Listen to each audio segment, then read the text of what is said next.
Well, innatism or nativism is the view that a substantial proportion of human knowledge is inborn, as we would say today, genetically determined, comes from within the organism, is not something acquired by sensory interaction with the environment or any other type of experience that the person might have.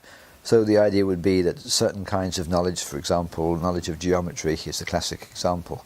You're born with that.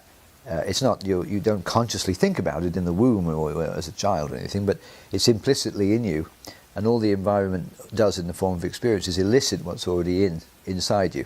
So that doctrine, nativism, is opposed to empiricism, and empiricism is the view that all knowledge, or most knowledge of any consequence, is derived from the senses, through the senses, and in the classic phrase, the mind is a tabula rasa, a blank slate, there's nothing originally in there. Nativism is the view that the mind is a richly structured thing from the beginning. It's already got kinds of knowledge in it. And really the question has been, well, what kind of knowledge, how extensive, how much is acquired, how much of it is innate?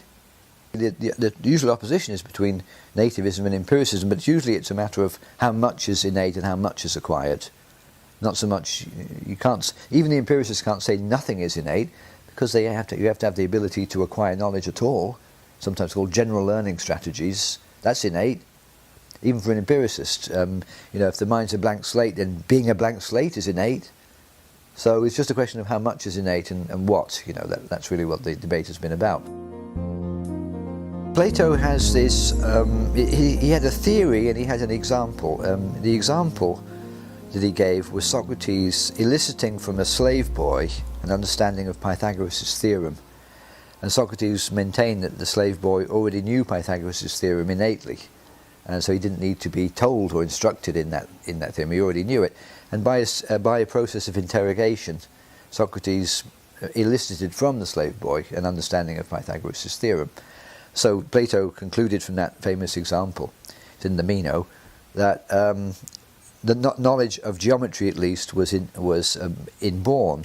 And then Plato had a theory about that. Knowledge of geometry involved what he called universals or forms, so we have innate knowledge of forms. Plato also believed in the form of the good and many other forms, all general concepts basically.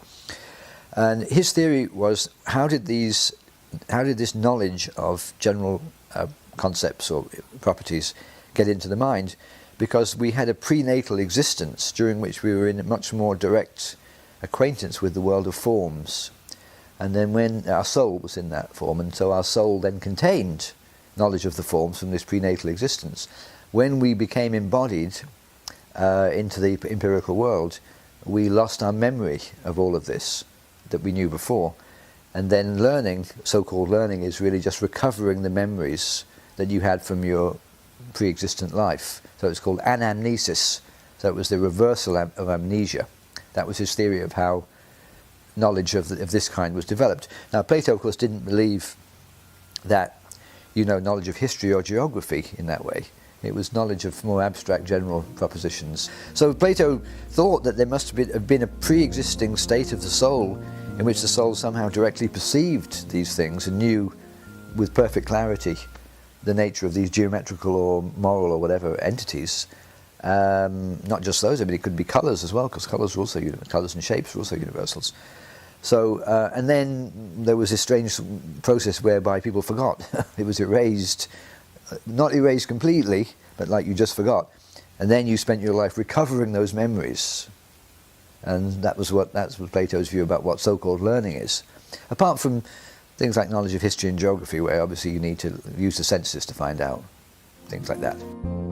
Plato raised the issue, but it was really not until the time of Descartes, 17th century, that the issue was resuscitated, and then Descartes made decisive contributions to that debate, reviving Plato but also developing Plato. Descartes held a very strong view of innatism, actually, and I think people have not always appreciated just how strong it was, and in my opinion it is a correct view, despite it being very strong.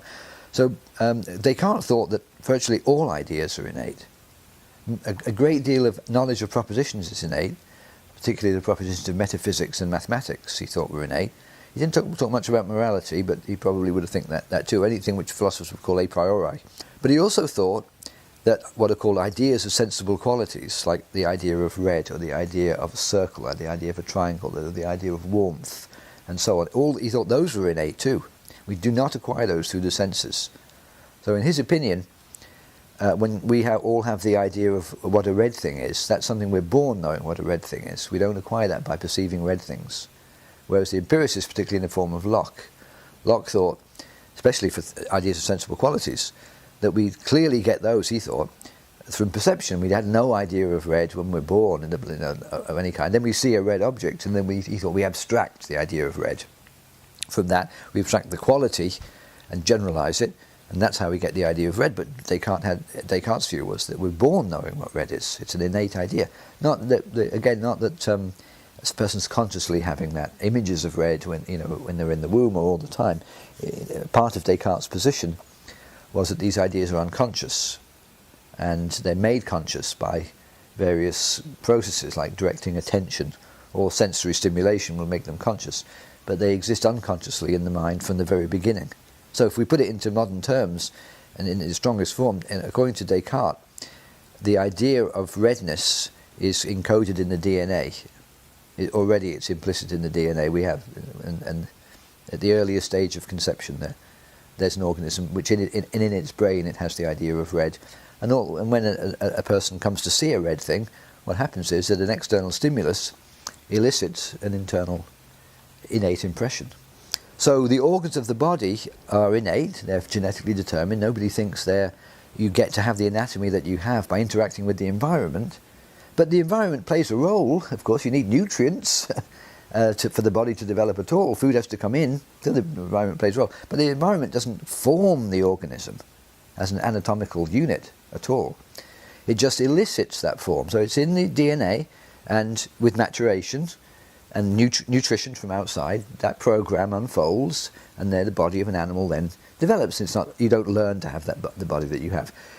By exact analogy, you're born in your DNA having a certain psychological anatomy, these concepts, this knowledge, these ideas, and through the process of maturation, the brain develops through the same mechanisms, and these mental organs develop, and they involve thought, cognition, and they grow mental organs, just like the body grows its physical organs, and those are your ideas that you're born with, and the environment just plays a role of triggering and providing the nutrients to enable the thing to work. But when it comes to determining the form of the mind is not determined in any way by the environment. It's determined completely by the genes. I suspect myself that unconsciously people were attracted to empiricism despite its obvious problems, because at least it told them something where they could begin to tell themselves they understood how you might get knowledge, how you might get ideas of Platonic universals, basically. The trouble is it just collapses when you look at it. But then you accept nativism. Well, it would be great if nativism had a story, but it doesn't. Now, what's very fascinating is Descartes had a story. Descartes understood this perfectly well, I think. His story was I would paraphrase like this: we've got innate ideas, they are just as Plato said they are, and that is a very remarkable thing. We have those ideas. So how can we explain it? We need a very remarkable explanation for it: God. I think Descartes was a fervent theist. I think you just read the Meditations. He's not pretending to be a theist. One of the main things he argues in the Meditations is that the idea of God is innate. He's very anxious to argue that the idea of God is innate. So we do not acquire the idea of God from anything in experience. We already know what God is in the womb. We know that. And he had a view about what the idea of God involves, which was pretty traditional. It involves the idea of infinity, and power and perfection, those kind of things. So we thought we had the ideas of infinity and the ideas of perfection innately. Put those together, we get the idea of God. You have to put in the moral side, but Descartes again was not very interested in morality. But so he thought the idea of God was innate, and then he used that as an argument for the existence of God, because he said, well, if the idea of God is innate, it had to be caused by something. Then he had a principle that there has to be as much reality in the cause as there is in the effect. And then he argued that because of that, God had to be the cause of our having the innate idea of God, therefore God exists. And that's how he argued, since God exists, God wouldn't allow us to be deceived, and that's how he answered the skeptic about the external world. It's a little bit like Plato. He thought that God implants in us not just the idea of God himself, but implants all the other ideas in us. That's where they come from. They don't come from the environment through sensation. They come from God directly implanting those ideas in our minds at birth. So I think he was right to say that all ideas are innate, but not because God implants them there, because they're put there by natural selection and forces of evolution. So they're encoded in our DNA, and they're inherited. We inherit our ideas from our parents' DNA, and they're inherited directly from previous generations. So I would say myself that most human ideas are inherited from the ideas of fish, which are transmitted down through many, many countless generations over millions of years. So the reason I have ideas of colour now is because there were sea-dwelling creatures millions of years ago who evolved those ideas themselves, and they were innate in them, and they gave them to their ancestors. And then through the long sequence of evolution, eventually mammals, and eventually primates, and eventually us, basically they're just transmitted genetically down through hundreds of thousands of generations, and they're hereditary. So Descartes, of course, couldn't think this because Descartes operated in a pre-Darwinian age, so he didn't have this even as an imaginative possibility. It was just God. So you just get rid of God from Descartes' picture and replace it with Darwinian evolution, and that's, I think, the right description of what's going on.